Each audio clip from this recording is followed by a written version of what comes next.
Dalam nama Bapa dan Putra dan Roh Kudus. Amin. Allah Bapa, Allah Putra dan Allah Roh Kudus. Engkau menjadi bagian hidup kami, menyatu dalam diri kami,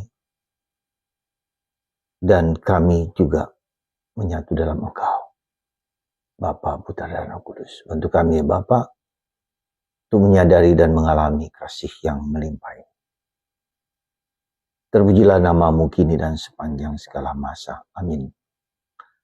Para saudaraku terkasih, hari ini gereja merayakan salah satu dasar utama dari iman kita.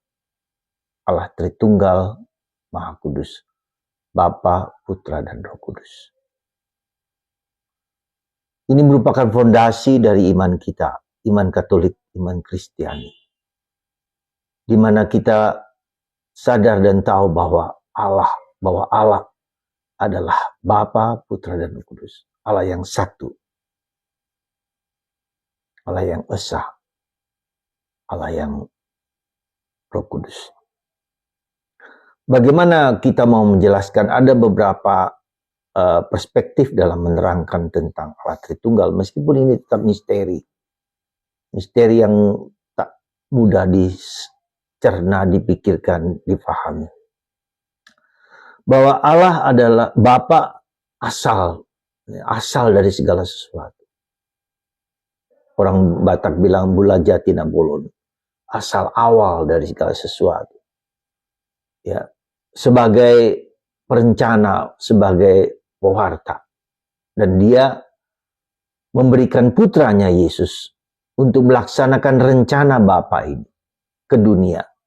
Ya, bukan hanya di dunia surgawi, tapi ke dalam dunia, ya, menjadi manusia, melaksanakan apa yang menjadi kehendak Bapa. Maka Yesus mengatakan, makananku adalah melaksanakan kehendak Bapa, pelaksana, doer. Ya. Nah, lalu Bapa menyerahkan putra, lalu Roh Kudus melanjutkan karya ini, karya Bapa, karya putra ini, karya Bapa melanjutkan sampai nanti akhir zaman. Ya. Jadi ini tetap merupakan kesatuan ketika Bapa menciptakan semesta alam dengan segala isinya ini. Ya. Dalam kesatuan dengan putra lewat sabda berbicara. Roh Kudus yang melayang-layang. Ketika putra juga menjadi manusia di dunia dalam kesatuan dengan Bapa dan Roh Kudus. Maka Yesus mengatakan, kamu melihat aku, kamu melihat Bapa. Ya. Jadi kemudian Roh Kudus ketika sekarang ini menjalankan dalam kesatuan dengan Bapa dan Putra. Ya. Terus dalam kesatuan, maka Esa, satu Esa, tapi tiga pribadi. Nah, bagaimana itu yang pertama. Yang kedua, menerangkan pribadi adalah seperti Anda dan saya, seperti manusia yang berbicara, yang mendengarkan, yang merasakan, yang mengalami, ada apa? Ada panca indera. Ya. Tuhan bekerja sampai sekarang. Tuhan mendengarkan, Tuhan merasa, Tuhan mengalami apa yang dialami oleh manusia. Pribadi. Meskipun tidak nampak ya, dalam perspektif kita. Jadi nampak dalam batin kita.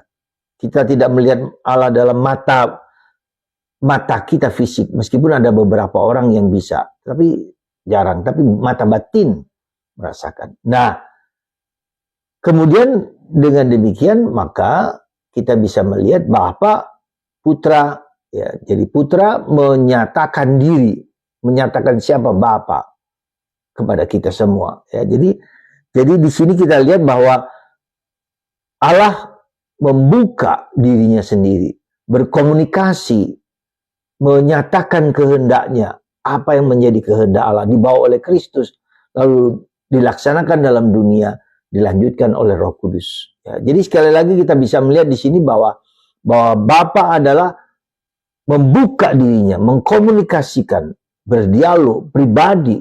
Maka dia bekerja sampai sekarang bagi kita, person, pribadi. Ya. Putra juga pribadi, Roh Kudus juga pribadi. Mereka hampir sama seperti kita, meskipun tidak sama. Jadi kita seperti Bapa, Putra, dan Kudus mendengarkan, merasakan, mengalami, bekerja, dan bertindak. Demikian seperti kita. Jadi Tuhan kita bukan Tuhan yang mati, ya, Tuhan yang tidak bekerja, tidak apa. Sampai sekarang dia bekerja. Dia menyatakan diri, mengkomunikasikan apa yang menjadi kehendak, supaya kita hidup kekal.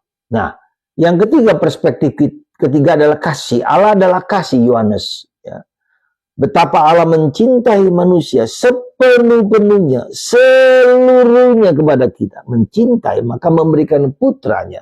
Allah adalah kasih. Setiap kasih selalu menyatakan diri, membuka diri untuk orang mengalami itu. Nah, kasih ini, Allah ini dalam Putra dan Roh Kudus selalu dalam konteks untuk membawa orang kepada keselamatan yang di dunia ini, tetapi juga nanti di surga. Ya. Di surga hanya ada kasih, saling mencintai. Maka konkretnya apa yang harus kita lakukan?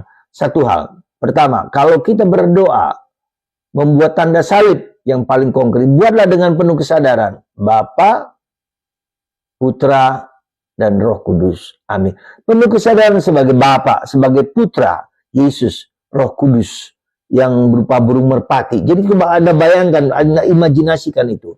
Bapa, Putra, dan Roh Kudus dengan penuh kesadaran, dengan penuh niat. Itu yang pertama, secara sadar.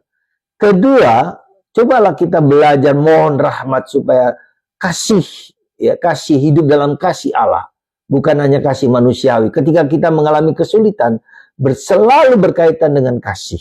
Ya, orang tidak mencintai, orang benci, orang kasar, orang tidak dihargai, tidak dirasakan. Jadi pengalaman kasih itu, Bapa mengasihi, mengalami kepenuhan kasih. Maka kita masuk dalam peristiwa ketika tidak ada kasih, berilah kasih. Semoga kita semua mengalami kasih Kristus dalam hidup kita sehari-hari. Dalam nama Bapa dan Putra dan Roh Kudus. Amin.